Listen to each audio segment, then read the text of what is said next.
nós vamos ficar na defensiva por todo o próximo período.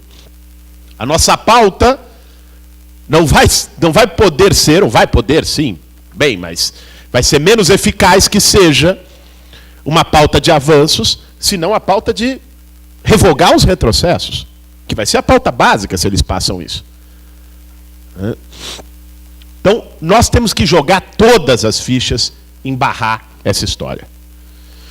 E para barrar essa história, nós precisamos da unidade mais ampla. Unidade do movimento social, unidade dos partidos políticos, unidade do campo progressista, unidade de entidades da sociedade civil, unidade com todos, porque se não fizer, eu acho que isso, aliás, não é uma questão de escolha da esquerda, vai apanhar cada um no seu canto, vamos ser todos derrotados. A unidade na mobilização para derrotar o Temer e as reformas, desde meu ponto de vista, é o que é fundamental. Isso envolve quem esteve no governo nos 13 anos anteriores, quem esteve na oposição nos 13 anos anteriores, envolve todos aqueles que concordem com essa pauta, com essa bandeira. Eu acho que hoje essa unidade se sintetiza na bandeira das diretas já. Porque a derrubada do Temer por si só não é garantia das reformas, de barrar as reformas. Se tem eleição indireta, parte do pacto da eleição indireta vai ser a aprovação das reformas. Então, conseguir as diretas já é uma maneira de tirar as reformas da pauta. Porque é impossível que um candidato que chegue numa eleição e diga: eu vou fazer reforma da Previdência para liquidar a aposentadoria, eu vou fazer a reforma trabalhista, eu vou, enfim, entregar tudo no país, que tenha 5% de votos. Não tem, até porque essas medidas já estão sendo debatidas na sociedade brasileira e são amplamente rejeitadas. Quem defendê-las numa eleição perde. A condição de ganhar uma eleição direta nesse momento é ser contra essas medidas. Por isso a eleição direta é importante como uma defesa unitária deste campo. E aí nós temos que, às vezes, até saber, para trazer mais gente, ter uma tolerância e abrir mão de certos padrões e hegemonismos. Não sei se vocês estão acompanhando, tem um ato domingo em São Paulo. Domingo passado teve no Rio de Janeiro. Chamado por artistas. E que alguns setores da esquerda fizeram uma grita incrível essa semana contra o ato. Porque diziam que era um ato coxinha, que era um ato antipartido, que era um ato não sei o quê. Simplesmente porque os artistas têm um protagonismo no ato, eles que chamaram, estão organizando, e seguramente vai ser muito maior do que seria se nós chamássemos. Porque dialogam com um público que nós não conseguimos dialogar, porque, aliás, não é aquela chatice insuportável de 50 falas em cima do caminhão de som, com todo mundo repetindo a mesma coisa, né? Então vamos combinar.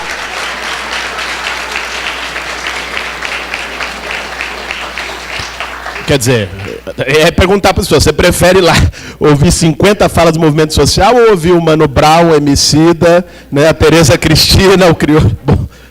Ou seja, não tem nem o que responder. Mas não vai ser uma micareta despolitizada, vai ter falas do movimento social, vão ter uma coisa intercalada, mas vocês não imaginam a grita que foi nesses últimos dias, por conta disso. Mas, enfim, nós defendemos essa unidade, achamos fundamental que se chame atos como esses pelas diretas já. Né? E que venham setores, né, que quaisquer que sejam, inclusive a turma da CBF arrependida. Não há nenhum problema que venha. Não há nenhum problema que venha. Né? Se a gente tem segurança de o que nós estamos fazendo e para que nós estamos fazendo, que venham. Né? Esse é um ponto fundamental. A unidade ampla e restrita pelo fora Temer, direta já e contra as reformas. O segundo ponto esse é um desafio mais estrutural, eu diria, da esquerda, que é que nós temos que retomar a nossa capacidade de mobilização social. Nós nos acostumamos, nos últimos anos, diria talvez nos últimos 20 anos, nós, o campo da esquerda, de maneira geral, a deixar de fazer uma lição de casa fundamental, ponto de partida, que é o trabalho de base, que é dialogar com as pessoas, que é estar no lugar onde está a maioria do povo, que é buscar disputar hegemonia na prática, no contato, na mobilização. A maior parte da esquerda optou, no último período, por uma disputa estritamente institucional e eleitoral. E com isso, perdeu a base social. Né? Quando a gente reclama, olha, a direita está se fortalecendo nas periferias, os evangélicos estão crescendo loucamente. Nossa, por que será? Né? De algum modo, o que especificamente as igrejas pentecostais e neopentecostais fazem hoje é o que a esquerda deixou de fazer, que fez na teologia da libertação, que fez nos anos 80, que fez na formação do PT, que era estar lá. Né? Acho que todo mundo aqui deve conhecer ou viver, ou ao menos ter passado em periferias de grandes cidades, aqui de Campinas ou de São Paulo. Tem uma igreja evangélica por quarteirão. Né? As pessoas passam, batem na porta, acolhem, vão buscar saber como está. Isso não é pouca coisa. Né? A esquerda passou a fazer isso só de 2 em 2 anos em processo eleitoral. Aí perde a condição de mobilizar as pessoas. Aí depois chora, poxa, a gente chamou as pessoas para lutar contra o golpe e não veio. Não veio porque não é assim que as coisas funcionam. Você fica 20 anos sem aparecer lá e depois chega, agora vem. Né? Então, nós temos um déficit de trabalho de base na esquerda brasileira no último período. Isso é grave. Nós pagamos hoje o preço dessa opção equivocada. Não que não se deva disputar a eleição. Disputar a eleição é fundamental. Né? Já está difícil tendo alguns lá. Se não tivesse ninguém, estava ainda pior. Agora, deve-se disputar a eleição com base. Deve-se disputar a eleição com mobilização social. Porque senão, mesmo que você ganhe a eleição, você vai ficar refém dos acordos lá em cima. Porque você não vai ter sustentação, lastro social e popular para sustentar qualquer projeto de esquerda. Esse é um desafio, um segundo desafio, que no meu entendimento está posto à esquerda brasileira. Nós precisamos retomar a capacidade de mobilização. A gente gosta muito, às vezes, e aí esse é um problema geral, é dos partidos, é de movimentos também que se burocratizam, é da universidade também, muitas vezes, não é? Que fica numa discussão infinita de programas, né? E aí não é só a universidade, os partidos também fazem isso com frequência. Né? Qual é o programa melhor, mais revolucionário? Né? Um internismo incrível, né? Mas que não consegue arrastar 10 pessoas atrás para defender isso. Aí fica difícil. Né? E por último,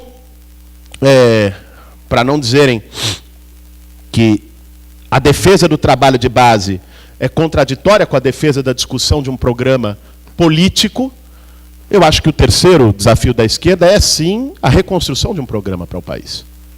Né? Encerrou-se um ciclo na esquerda. Nos últimos 35 anos, o Partido dos Trabalhadores foi o partido hegemônico da esquerda, com legitimidade para isso. Com legitimidade social, popular, surgiu a quente, num calor de lutas sociais, construiu os seus governos, ganhou 4 eleições seguidas e teve uma hegemonia. Hoje, as condições para se manter hegemônico são muito pequenas. Não exatamente porque tenha surgido algo no lugar. Surgiram alternativas, o PSOL, um conjunto de movimentos sociais de oposição, só que essas alternativas ainda não conseguiram ocupar esse lugar. Mas o fato é que o projeto adotado pelo PT no governo nos 13 anos, a estratégia desses 13 anos, ela bateu num teto. A ideia do ganha-ganha, a estratégia da conciliação, né, de que faz-se um pacto, né, os de baixo ganham com programas sociais, valorização do salário mínimo e crédito popular, os de cima continuam ganhando, como sempre ganharam, ganham ainda mais, não se faz nenhuma mudança estrutural, mantém-se as estruturas políticas conservadoras, este pacto não tem mais condições de continuar. O que é mais triste é que ele não foi rompido por nós. Ele foi rompido pela burguesia. Né?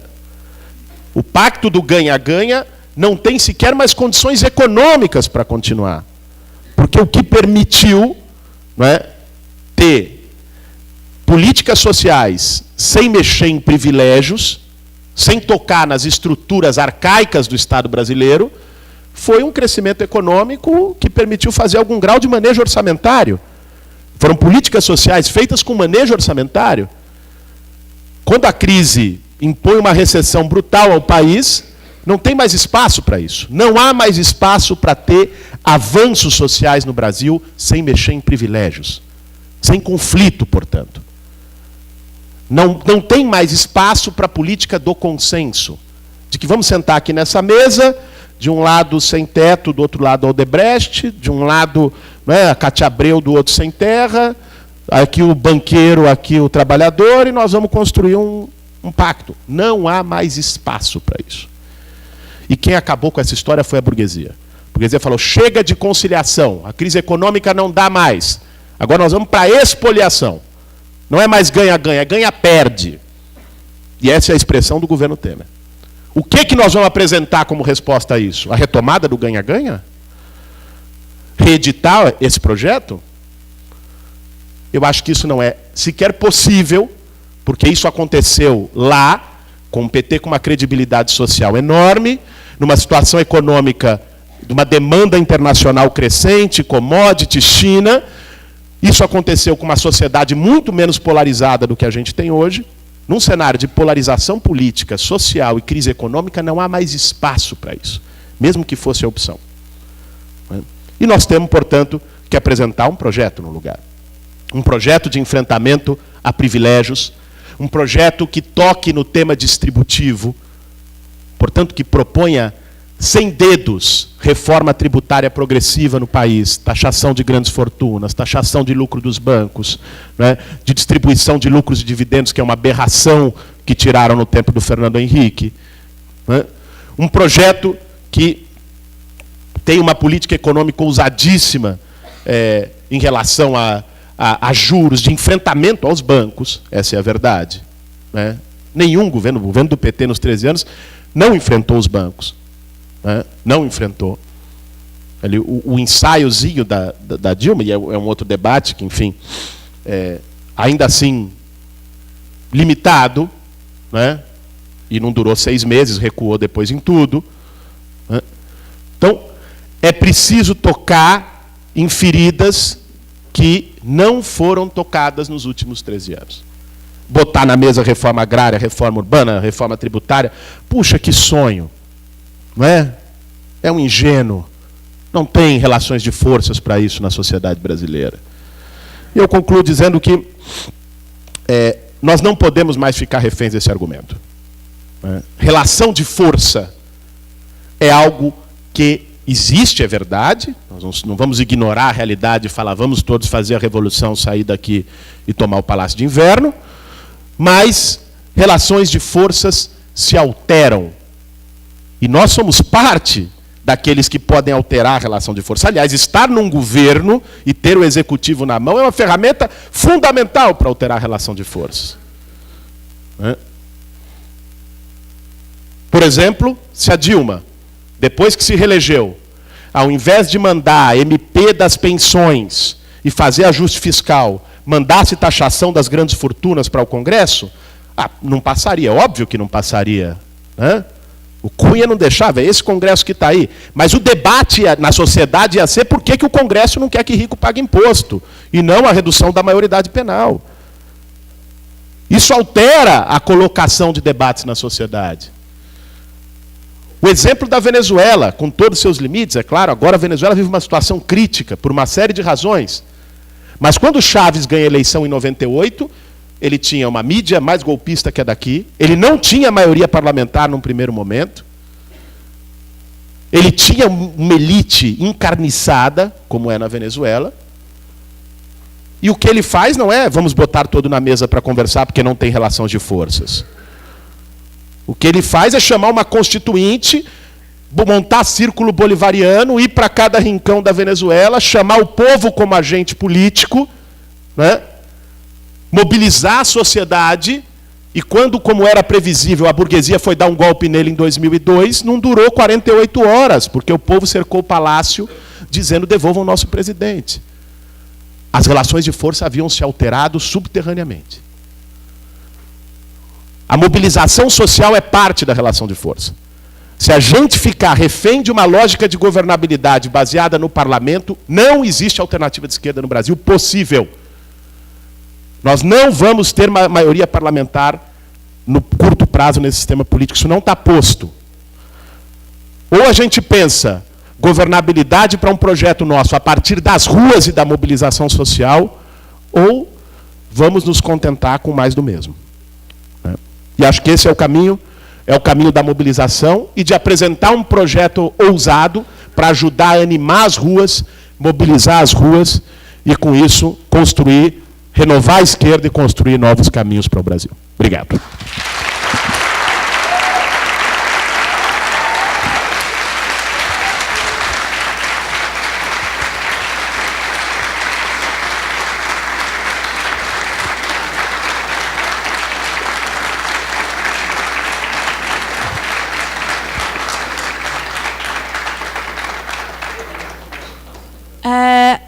As inscrições para falas estão abertas. A gente tem o teto de horário que já foi ultrapassado.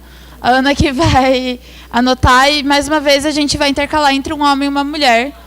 E antes das perguntas, só lembrar que em julho, lá em Goiânia, vai ter o ENECO, Encontro Nacional de Estudantes de Economia, e que o tema é... Qual o tema? Fala, gente. O tema do ENECO.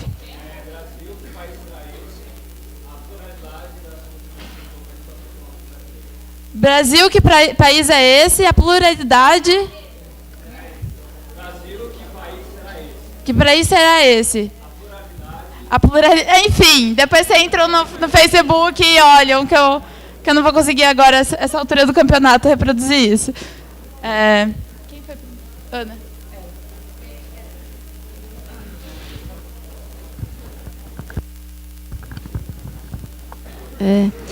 Boa noite a todos. Meu nome é Kátia, sou doutoranda em Educação aqui da Unicamp. Primeiramente, eu gostaria de parabenizar, né, a todos os envolvidos, né, nesse evento e também a mesa desta noite, né?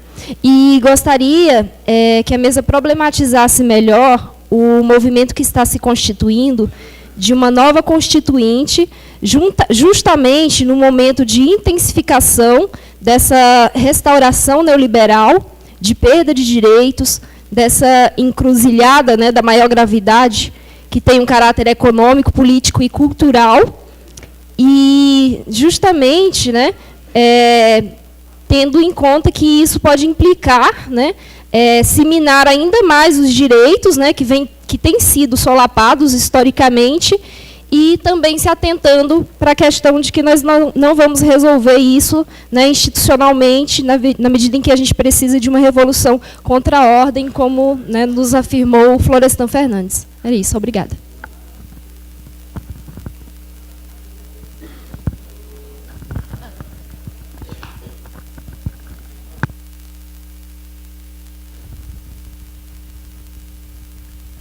Boa noite a todos. Felipe, da UFG. Minha pergunta é para o professor Plínio. Se o senhor acha que é factível, eu concordo assim, 99,5% de tudo que o senhor falou, mas eu queria saber se é factível a revolução, ou ao menos a mobilização da revolução, em um contexto em que haja o crescimento da renda, o pleno emprego, em um contexto em que a democracia funcione próximo daquele ideal em que a gente acredita que ela deveria funcionar, se a revolução é factível nesse contexto.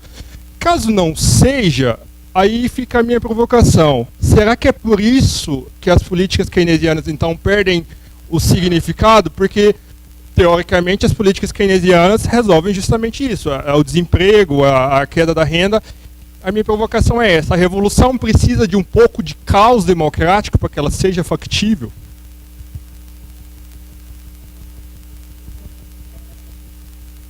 A minha pergunta é para a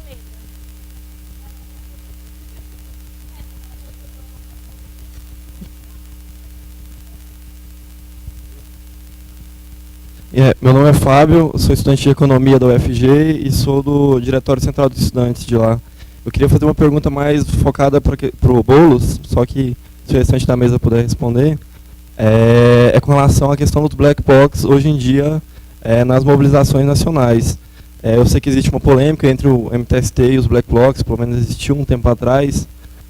Lá no meu estado também tem existido uma polêmica, ou o movimento social, assim, os sindicalistas tretam com o black bloc, ou o black bloc treta com os sindicalistas e troca porrada, etc. Eu sei que é algo que já aconteceu com o MTST. Queria saber como é que o movimento enxerga o crescimento esses movimentos antipartidários, etc., que tem um discurso de esquerda, mas que às vezes se posicionam de maneira confusa assim, na conjuntura. Mas é isso, obrigado.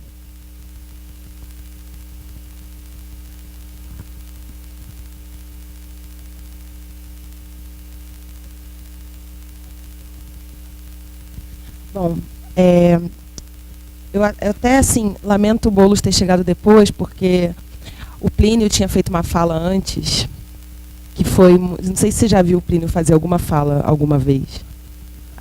Então, não, só porque eu achei que foram falas assim, em alguns momentos complementares, em outros não, né?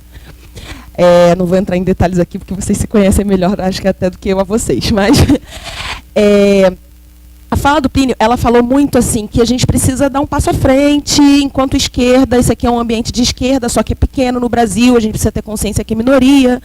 E aí que tem que ter um programa de esquerda, novo programa, porque o programa que foi apresentado realmente não resolve.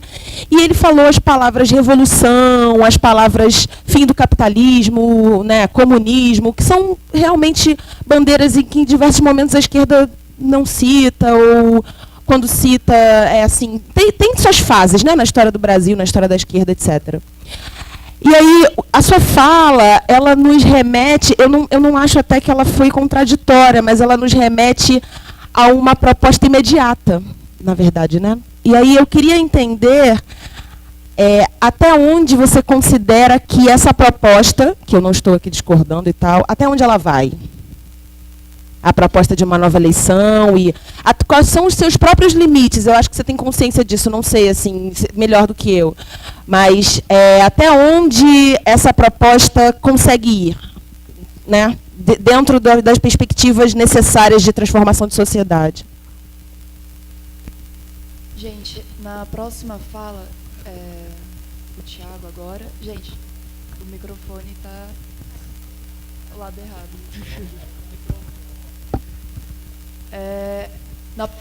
Nessa próxima fala agora, a gente vai encerrar as inscrições para dar tempo das respostas. E... Bom, enfim, só isso. A gente tem um limite de tempo, então sejam breves nas perguntas também, por favor. Boa noite. Meu nome é João Pedro. Minha pergunta é para o Boulos diretamente. Assim. Eu queria saber sua opinião sobre a sua perspectiva sobre a greve geral marcada para esse mês, né? Qual a sua opinião, como é que está sendo trabalhada.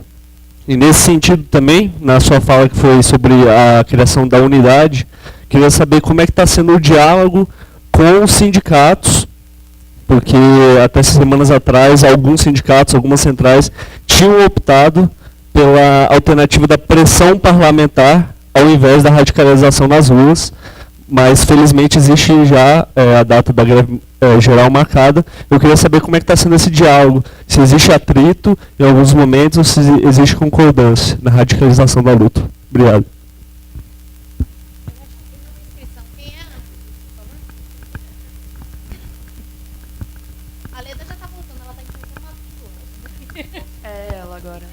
Tem uma lista.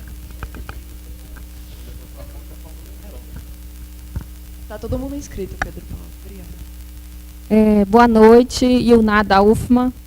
Professor Plínio, você esteve lá no Maranhão e nós vimos a radiografia da agressão do agronegócio no meio ambiente, nos povos, nos trabalhadores.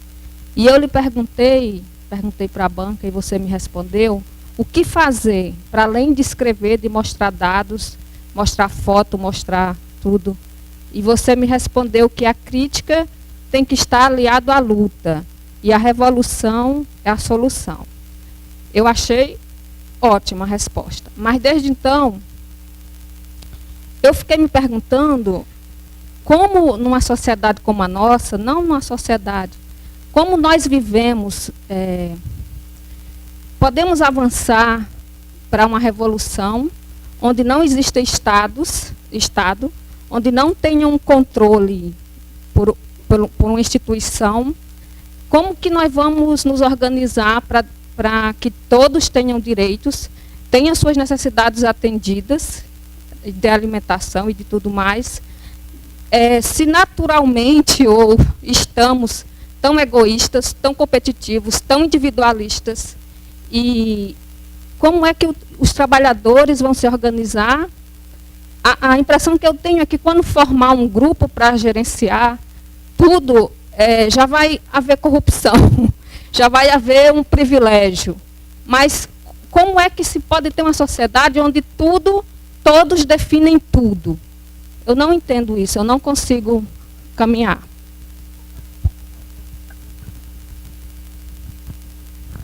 Bem, boa noite. Minha pergunta era para a Leda, mas eu estendo ela a toda a mesa. É o seguinte, desde que a gente começou em 1930 o nosso projeto de desenvolvimento planejado e não assim as coxas, né? Mas desde então a gente teve ali uns 40 anos de desenvolvimento industrial. E aí a gente teve uma guinada para a direita, quando o Estado foi taxado como incapaz de promover, prosseguir na promoção do desenvolvimento nacional. Depois, a gente teve essa onda de neodesenvolvimento, ou de desenvolvimento social, que durou aí quase uns 20 anos, ou mais ou menos uns 20 anos. E agora a gente está tendo de novo uma guinada para a direita com o mesmo resultado, que o Estado é incapaz de continuar a promoção do desenvolvimento nacional. E aí, como o professor Plínio falou, a direita surge como uma luz no meio do túnel, né, e não no final do túnel. O Galbraith, ele escreveu um livro chamado Era do Contentamento, em que ele fala que sempre que a burguesia nacional ela sente a aproximação das classes sociais mais baixas, que ela sente essa diminuição da distância entre elas, que a burguesia ou a direita ela toma uma medida